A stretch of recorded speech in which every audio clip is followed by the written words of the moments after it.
안녕하세요. 2025년 12월 22일 월요일입니다. 지금 세상이 정말 이상한 미스터리로 가득합니다. 네, 그렇죠. 달러 환율이 무려 1,480원대를 돌파했어요. 그런데 정말 기묘한 건요. 한국 경제의 심장, 이 반도체 수출이 무려 45.9%나 폭증했다는 사실입니다. 정말 엄청난 숫자죠. 아니, 상식적으로 우리 팀 해결사가 역대급 홈런을 뻥뻥 치고 있는데 왜 팀의 가치를 나타내는 이 원하는 힘을 못 쓰는 걸까요?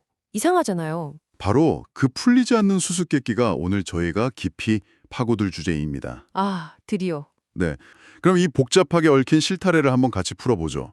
연준의 금리 정책 같은 단기적인 변수부터 미국의 관세 장벽이나 한국 경제의 구조적인 문제 같은 거대한 흐름까지 네, 그 모든 것들이요. 이 모든 것들이 대체 어떻게 연결돼서 지금의 1,480원이라는 숫자를 만들었는지 한번 제대로 파헤쳐 보겠습니다. 자, 그럼 첫 번째 자료부터 시작해 볼까요? 분석의 첫 번째 뇌, 그러니까 단기적인 파도를 일으키는 요인들부터 한번 살펴보죠. 네. 이 자료가 현재 고환율의 원인을 세 가지 거대한 힘으로 설명하고 있어요. 그렇죠. 마치 세 마리 용처럼요. 그렇죠. 말이 좀 어렵죠. 이걸 풀어 설명하면 이렇습니다. 놀랍게도 미 연준이 바로 이달 12월에 기준금리를 인하했습니다. 네, 내렸죠. 3.50%에서 3.75% 사이로. 네, 보통 금리를 내리면 그 나라 통화 가치는 떨어지는 게 상식이잖아요. 당연하죠. 그런데 달러는 오히려 더 강해졌단 말이죠. 연준이 금리를 내린 건 분명히 긴축의 속도를 줄이겠다는 신호인데 맞습니다. 시장은 이걸 완전히 다르게 해석했다는 거군요. 이게 뭐랄까 마라톤 선수가 잠시 물 마시려고 속도를 늦췄는데 사람들이 와, 저 선수 체력 남았네, 우승하겠는데 하면서 오히려 더 열광하는 그런 상황 같아요. 하하, 정말 정확한 비유입니다. 시장의 관심이 금리 인하라는 사실 그 자체가 아니었던 거죠. 그럼 뭐에 쏠렸던 건가요? 제롬 파워 의장의 발언이요. 그가 이제 중립 금리 범위에 진입했다. 이렇게 말하면서 추가 인하에 대한 명확한 약속을 피했거든요. 아, 애매하게 말했군요. 네. 투자자들은 이 애매한 태도를 금리 인하 사이클에 여기서 끝날 수도 있겠다. 이 높은 금리가 생각보다 오래 가겠구나. 이런 신호로 받아들인 겁니다. 세상에 더 이상 공격적으로 안 올릴게 라는 비둘기파적인 메시지가 쉽게 내리지도 않을 거야 라는 매파적인 메시지로 둔갑을 해버렸네요. 바로 그겁니다. 불확실성이 커지니까 투자금은 결국 가장 안전하면서도 여전히 이자를 많이 주는 달러로 아, 달러로 다시 몰려들었다. 몰려들 수밖에 없었던 겁니다. 자료에서는 이걸 안전한 고금리 노드인 USD로의 집중이라고 표현하죠. 연준의 신중함이 의도치 않게 달러의 매력을 더 키운 셈이에요. 알겠습니다. 연준의 그 애매한 태도가 첫 번째 힘이었군요. 근데 이런 심리적인 요인만으로는 지금 상황이 다 설명이 안 될 것 같은데요. 그렇죠. 두 번째 힘으로 지목된 무역 정책의 수직적 단절. 이건 훨씬 더 물리적이고 직접적인 충격처럼 들립니다. 네, 이건 심리 게임이 아니라 거의 물리적인 장벽에 가깝습니다.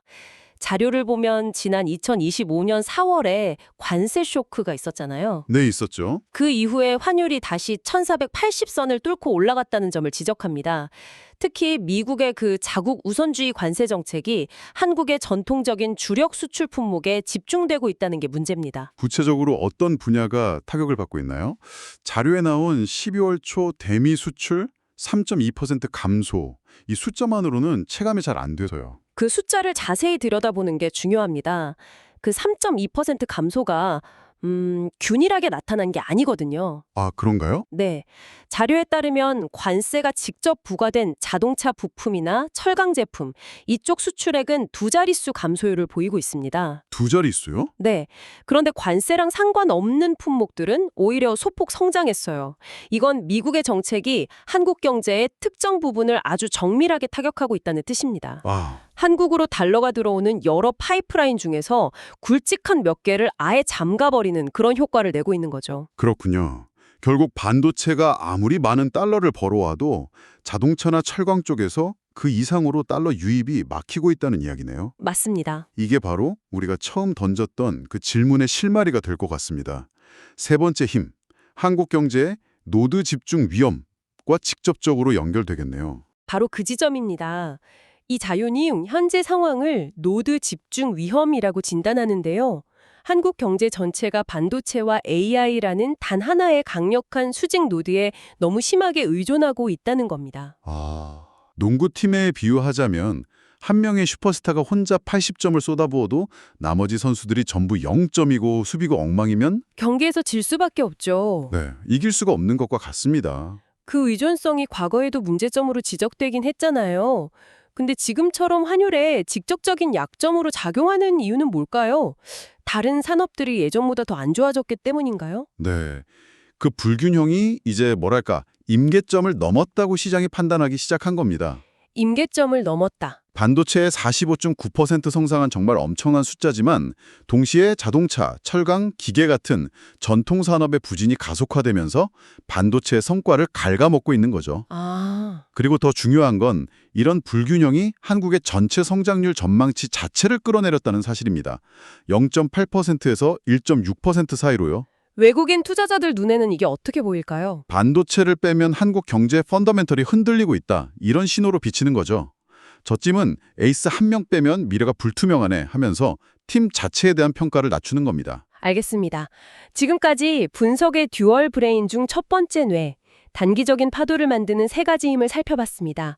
연준의 애매함, 미국의 정밀 타격 관세, 그리고 한국 경제의 불균형. 네, 정리되셨죠? 이제 두 번째 뇌를 작동시켜볼 시간이네요. 이 모든 현상이 벌어지는 더 큰 판, 장기적인 조류의 변화를 들여다보겠습니다. 그렇습니다.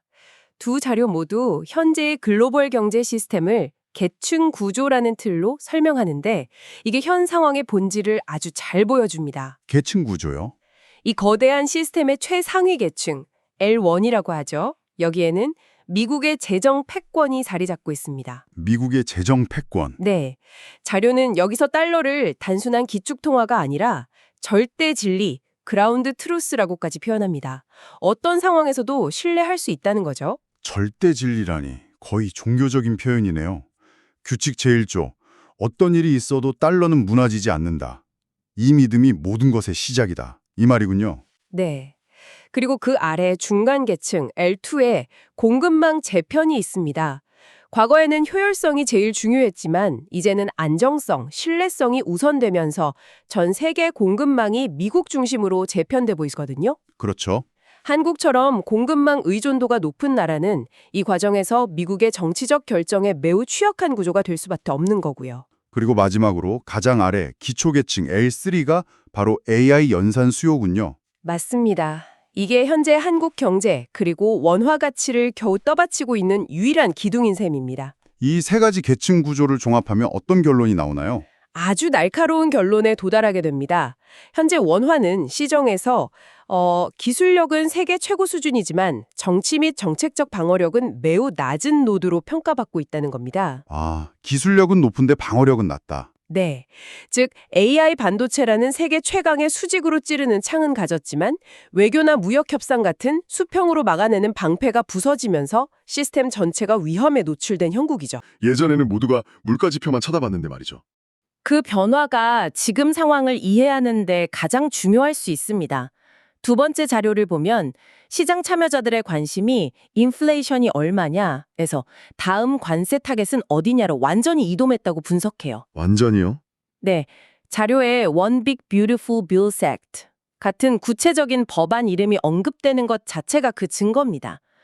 이제 시장은 중앙은행 총재의 입보다 정치인들의 트윗이나 법안 발의에 더 민감하게 반응합니다. 경제 논리보다 정치적 결정의 힘이 더 강해진 시대가 왔군요. 바로 그겁니다. 이런 불확실성의 시대에 투자자들도 달러라는 절대 진리 외에 다른 대안을 찾기 시작했다고요? 일종의 보험 같은 걸까요? 맞습니다. 대표적인 현상이 금 가격의 폭등입니다. 온스당 4,403달러, 사상 최고가인데 이건 달러라는 시스템 자체에 대한 작은 의구심과 불안감이 반영된 결과죠. 비트코인은 어떤가요? 비트코인 역시 88,854달러로 높은 수준을 유지하고 있는데요.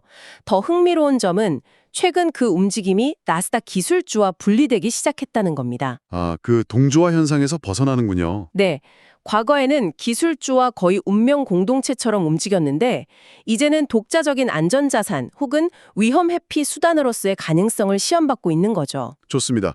지금까지 연준의 줄타기부터 미국의 관세 장벽, 한국 경제 불균형까지 단기적인 파도를 살펴봤고 네. 그 배경에 있는 달러 패권과 공급망 재편이라는 거대한 조류의 변화까지 짚어봤습니다. 그럼 이제 모두가 가장 궁금해할 질문이 남았네요. 그렇죠. 그래서 앞으로 어떻게 될 거냐? 네. 앞으로 어떻게 될까요? 자료는 2026년 1분기에 대한 두 가지 시나리오를 제시합니다. 먼저 확률이 더 높다고 보는 시나리오 A는 65%의 가능성인데요.